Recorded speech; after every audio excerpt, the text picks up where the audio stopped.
이 사람들이 서로를 향해 총을 쏘게 만들어줄 Pernah gak sih kalian ngerasa terpojok oleh keadaan? Sampai kalian ngerasa satu-satunya jalan keluar adalah kekerasan. Serial ini melempar sebuah pertanyaan besar. Apa yang terjadi jika senjata ilegal beredar bebas di tangan orang yang sedang putus asa? 그럼 그런 상황이 되겠습니다. 곧 파멸이겠지.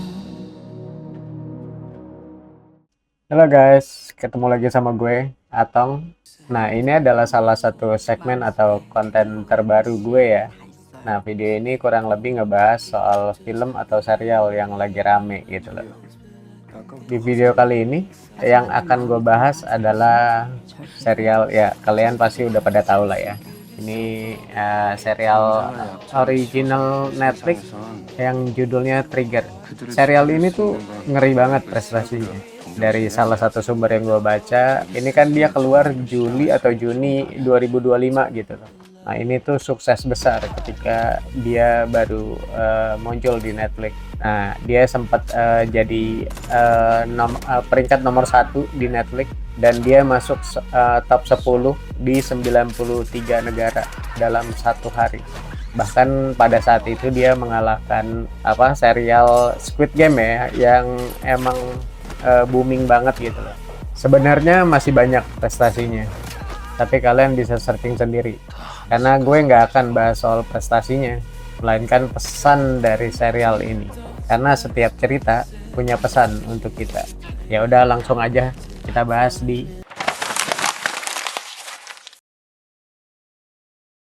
Nah, sebelum kita bahas ya, kita ceritain dulu ya latar belakangnya. Tapi ini sebenarnya udah gue spill di awal. Latar belakangnya itu kurang lebih ceritanya soal apa yang terjadi kalau senjata api itu yang ilegal itu beredar bebas gitu loh.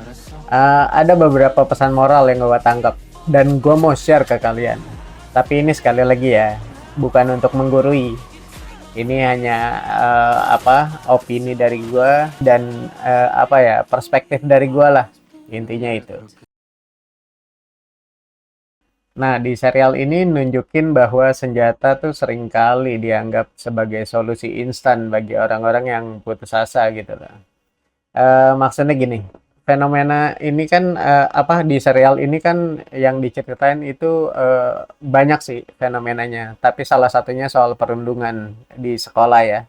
Fenomena ini tuh ternyata sangat gede ya persentasenya ya, terjadi di Korea Selatan itu.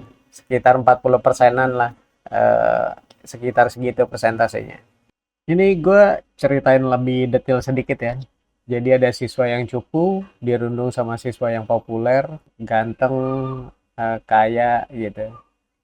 Ya, dia dirundung, terus siswa yang dirundung ini sebenarnya udah ngelapor gitu loh ke gurunya, tapi tetap nggak ngerubah kondisi gitu loh.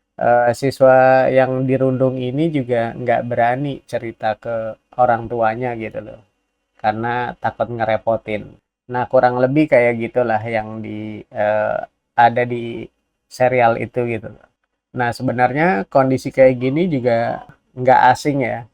Jadi di sekolah kita juga banyak juga kondisi-kondisi kayak gini sebenarnya. Dan banyak juga siswa-siswa yang emang dirundung juga gitu loh. Kondisi ini membuat siswa yang dirundung itu putus asa gitu loh. Jadi solusi yang terlintas cuman senjata atau bunuh temannya. Nah, sebenarnya kekerasan ini tidak akan menyelesaikan akar masalah ya, tapi malah dia menciptakan siklus baru, penderitaan baru yang lebih menghancurkan gitu loh. Nah, di poin ini tuh sebenarnya lebih ngebahas karakter utamanya ya, serialnya, di serial itu. Jadi sebenarnya dia mantan tentara militer yang emang dulunya ditugasin untuk perang gitu loh. Dia tuh trauma sama hal itu gitu loh. Terus sekarang malah dia memilih untuk jadi polisi biasa aja, tapi memang di bagian kriminal. Nah, saking traumanya dia berpikir untuk nggak gunain senjata sama sekali buat nangkep para kriminal ini gitu loh. Pesannya sebenarnya Kekuatan yang sesungguhnya itu bukan terletak sama kemampuan menarik pelatuk gitu loh, melainkan pada kemampuan untuk menahan diri atau kontrol gitu loh. Nah, pilihan tidak menyakiti orang lain itu, meski kita punya kekuatannya, adalah bentuk integritas tertinggi. Nah, kalau poin ini sebenarnya lebih ke eh, si peran antagonis dalam drama ini.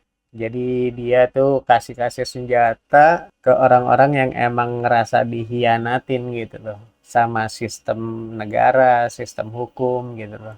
Nah, drama ini tuh sebenarnya mengkritik sistem perlindungan sosial yang gagal gitu loh. Orang akan cenderung mengambil keadilan di tangan mereka sendiri. Nah, pesannya sebenarnya pentingnya empati dan sistem pendukung agar tidak ada individu yang merasa terpojok hingga bertindak nekat gitu loh. Nah, sebenarnya kalau sistemnya bagus,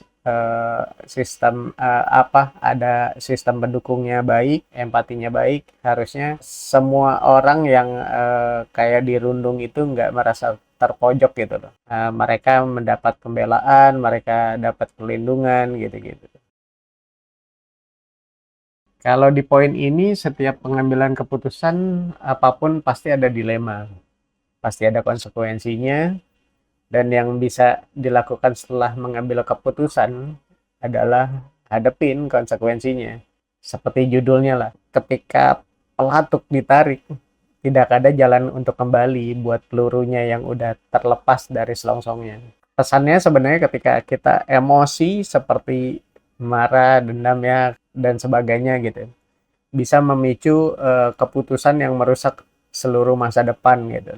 Jadi setiap ngambil keputusan, carilah konsekuensi yang kalian emang siap untuk hadapin. Dan pastinya setiap orang beda ya, karena memiliki latar belakang yang beda-beda, walaupun problemnya sama gitu yang dihadapin.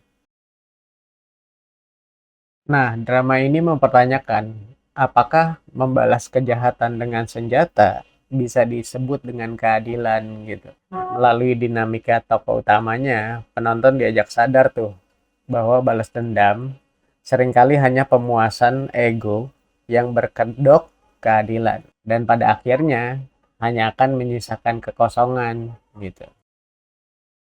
Jadi kesimpulannya, bukan senjata yang membunuh, tapi keputusan manusia yang menarik pelatuknya yang bisa menyebabkan pembunuhan itu. Jadi guys, hati-hati dalam membuat keputusan. Oke, jadi itu aja yang mau gue share ke kalian. Gimana, menarik gak? Nah, kalau kalian emang tertarik, tolong video ini di like, di komen, di share, terserah kalian lah. Dan pastinya harus di subscribe guys, biar gue semangat juga bikin konten ini gitu. Nah, gue juga mau minta masukan ke kalian. Enakan video berikutnya bahas film apa gitu. Boleh ya, kalian komen ya. Oke, itu aja. Sampai ketemu lagi di konten gue di pesan moral di balik visual. Dadah guys.